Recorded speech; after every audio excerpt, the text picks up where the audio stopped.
All right, settle in, you beautiful, unsuspecting sacks of protoplasm. Because today, we're not just going to talk about a design flaw. We're going to dissect the fatal design flaw of the thylacine. You think you know about evolutionary dead ends? You think you've seen nature make a boo-boo? Oh, you sweet summer child, you have no idea.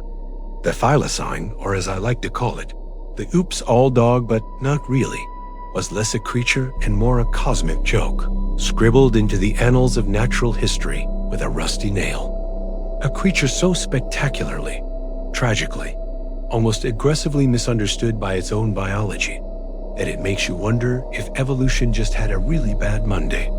Or perhaps a really good Monday, if you're into watching things unravel with morbid fascination. And if you are, congratulations, you've found your people. Hit that subscribe button, because if you're brave enough to dive into the thylacine's existential nightmare with me, you're brave enough to join this glorious parade of evolutionary misfits. Now, let's set the scene. Imagine, if you will, the primordial ooze bubbling, life forms squelching into existence, and somewhere in that grand chaotic symphony, a committee of celestial architects gathered.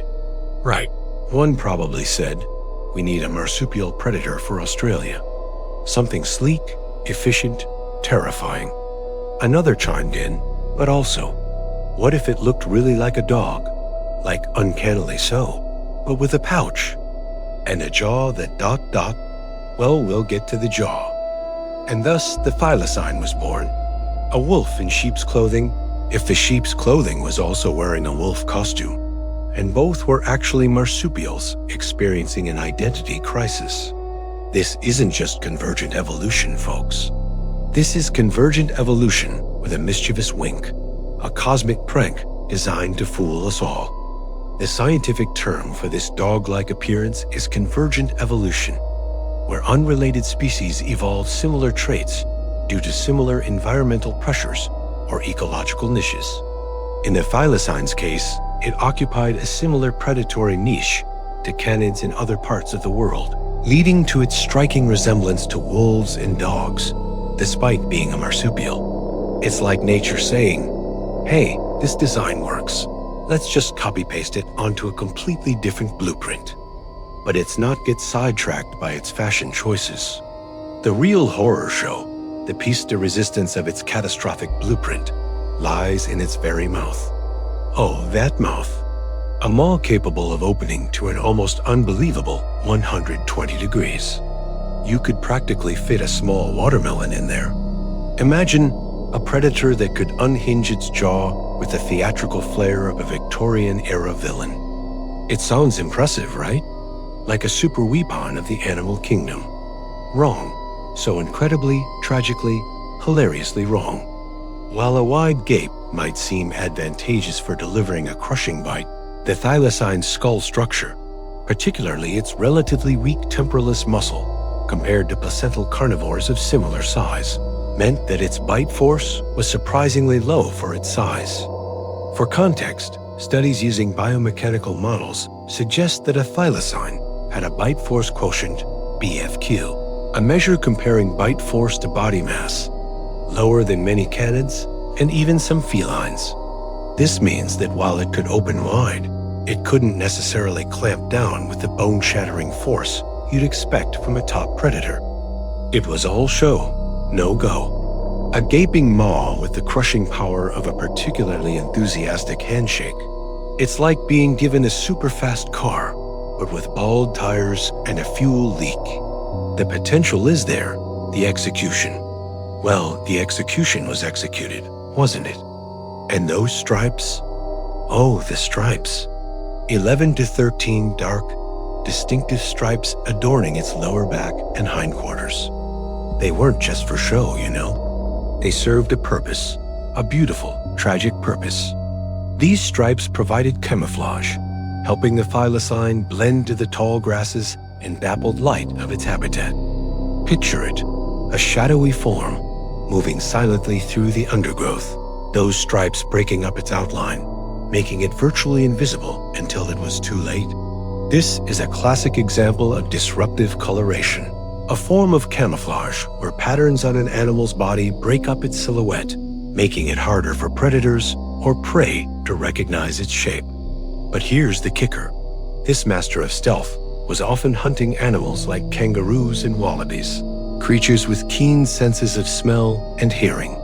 So while its visual camouflage was top-notch, its overall hunting strategy might have been less than optimal. It was dressed for a masquerade ball, but everyone else was playing a game of Marco Polo. You're still here? Marvelous. Most people would have tapped out by now, terrified by the sheer cosmic indifference to efficient design. But not you. You, my friend, are a connoisseur of evolutionary blunders, a connoisseur of the Thylacine's glorious stripy failure. You deserve to be part of this exclusive club. Smash that subscribe button and join the ranks of those who appreciate the beautiful, terrible mistakes of nature. Now, let's talk about its locomotion. It wasn't exactly built for speed, was it? Despite its dog-like appearance, the Thylacine had a stiff, somewhat awkward gait. It moved with a distinctive, almost trotting shuffle, and while it could rear up on its hind legs like a startled meerkat, it wasn't designed for sustained, high-speed pursuits. This might be linked to its unique skeletal structure. Its relatively short, robust limbs and strong lumbar region suggest an adaptation for powerful bursts rather than endurance. Its semi-digitigrade posture, walking on its toes, further contributed to this. But compared to true canids, its running speed was likely moderate at best. Think of it as a respectable jogger, not an Olympic sprinter. This meant that while it was a formidable ambush predator, capable of short bursts of speed, it was likely outrun by many of its prey over longer distances. It was a specialist, but its specialization left it vulnerable. It was like giving a samurai a bazooka, but only if they have to run a marathon to get to the battlefield first. And its pouch. Ah, the marsupial pouch, that glorious evolutionary innovation that sets these creatures apart. The Thylacine female possessed a backward-facing pouch, a practical design for an animal that moved through dense undergrowth. A forward-facing pouch would likely fill with dirt and debris, hindering the developing joey. This is a clever adaptational trait found in many burrowing or ground-dwelling marsupials, like wombats and bandicoots, protecting the young from environmental hazards during movement. The Thylacine typically gave birth to 2 to 4 underdeveloped young, which would then crawl into this protective pouch to complete their development. A smart design, no doubt, but in the grand scheme of things, a well-designed nursery doesn't make up for a fundamentally flawed hunting mechanism in a rapidly changing environment. It's like having the best baby monitor in the world, but your house is built on a fault line. The ultimate downfall of the Thylacine, its final fatal design flaw, wasn't just biological. It was ecological and eventually human. The Thylacine existed in an ecosystem already populated by the dingo, a placental predator introduced by humans thousands of years prior. While Thylacines were once widespread across mainland Australia, their range contracted to Tasmania after the arrival of the dingo. The dingo, being a placental mammal, generally has a higher reproductive rate and different hunting strategies. This is a classic example of interspecific competition, where 2 species compete for the same limited resources. The Thylacine, with its relatively slower reproductive rate and perhaps less efficient hunting tactics, especially with that bite force, or lack thereof, was likely outcompeted by the more adaptable dingo on the mainland. The dingo effectively filled the large terrestrial predator niche more efficiently, pushing the Thylacine out of its prime hunting grounds. This set the stage for its Tasmanian isolation, making it incredibly vulnerable to the next wave of invaders, European settlers.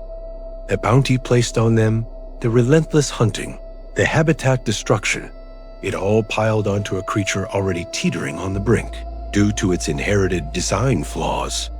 They were, in essence, a creature born into the wrong era, with the wrong tools, and then met the wrong people. So, As we close this morbid autopsy of the Thylacine's existence, remember its lesson.